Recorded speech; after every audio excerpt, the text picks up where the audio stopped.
बड़े बड़े पॉडकास्ट देखने का टाइम नहीं है, कोई बात नहीं, ये चैनल को सब्सक्राइब कर लो। पॉडकास्ट की जो सबसे बेस्ट बातें होगी मेरे पॉडकास्ट की, वो इस चैनल पे मैं डालता रहूंगा शॉर्ट क्लिप्स में, ताकि आप शॉर्ट टाइम पे बहुत सारी नॉलेज गेन कर सको। Now let's start. Okay, 5 skills जो यंगस्टर्स को मतलब सीखनी चाहिए तुम्हारे हिसाब से बहुत ज़रूरी है करियर बनाने के लिए, चाहे ऑनलाइन चाहे offline. First is self esteem. I think ये स्किल बहुत लैक करती है, and I have suffered this first hand. I think मेरे को हमेशा ही लगता है कि आई एम नॉट गुड। जितना भी मुझे कोई एक्सटर्नल वैलिडेशन दे, जितना भी मैं डेटा में देखूं कि जा रहा है सब ठीक, फिर भी मेरे को एक सेल्फ एस्टीम का इशू है, वो बचपन से ही है। That is something I am working on in therapy. I think ये सब बच्चों को पता होना चाहिए कि मतलब you will be able to do it.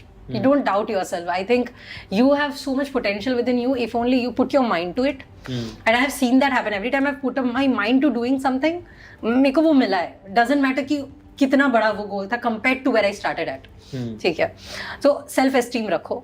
Because वही पे सब start होता है. Secondly, I think, and this is a soft skill, and it's communication. Communicating your ideas to somebody.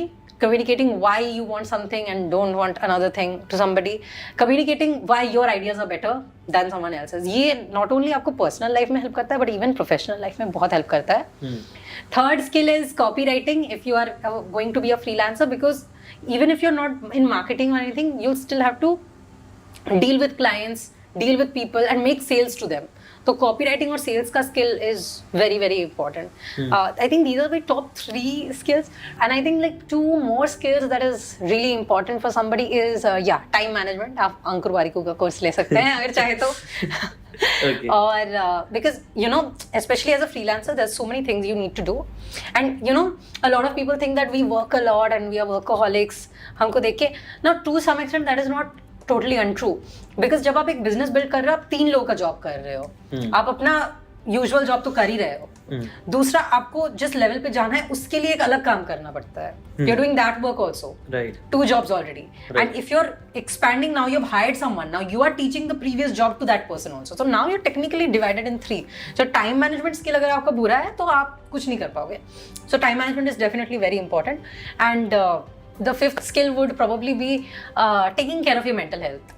Okay. And understanding how your body functions, because I think for the longest time I really did not understand that, and I used to have like huge ups and downs for no reason at all, because I just did not know how to control my emotions. Having that in check has definitely helped a lot, and having consistent growth in my career. Right. Actually I will completely agree, ये सारी skills बहुत ज़्यादा ज़रूरी है. Soft skills भी है, एक mentality भी हो गया. जैसे पहले सेल्फ एस्टीम आपके बिलीफ के ऊपर आता है, आपको कॉन्फिडेंस क्या होता है कि आप कर पाओगे कि नहीं कर पाओगे. फिर कॉन्फिडेंस आया, फिर कम्युनिकेट कर पाओ उसको प्रॉपर्ली अच्छे तरीके से. फिर आपने कॉपी राइटिंग बोला कि हाँ कई बार सोच भी सकते हो अच्छे से, लेकिन लिखने भी अच्छे से आना चाहिए मेरे हिसाब से. 4th क्या बोला था आपने? 4th क्या बोला था मैंने? टाइम मैनेजमेंट बोला था. पिनिंग अंकुर वारिकू जी, क्योंकि हाँ टाइम मैनेजमेंट मेरे को लगता है काफ़ी इंपॉर्टेंट है. और लास्ट क्या बोला आपने? मेंटल हेल्थ, अपनी हेल्थ पे फोकस कर पाना. It's very nice. 5 चीज़ें बहुत इंपॉर्टेंट है मेरे हिसाब से. अगर आपको ये बातें काम की लगी होगी तो do check out the full podcast यार. जाके देखो, डिटेल में चीज़ों को समझो, तब ज़्यादा अच्छे से समझ में आएगा, ज़्यादा अच्छे से आप अपनी ज़िंदगी में चीज़ें अप्लाई कर पाओगे. Thanks so much and subscribe this channel.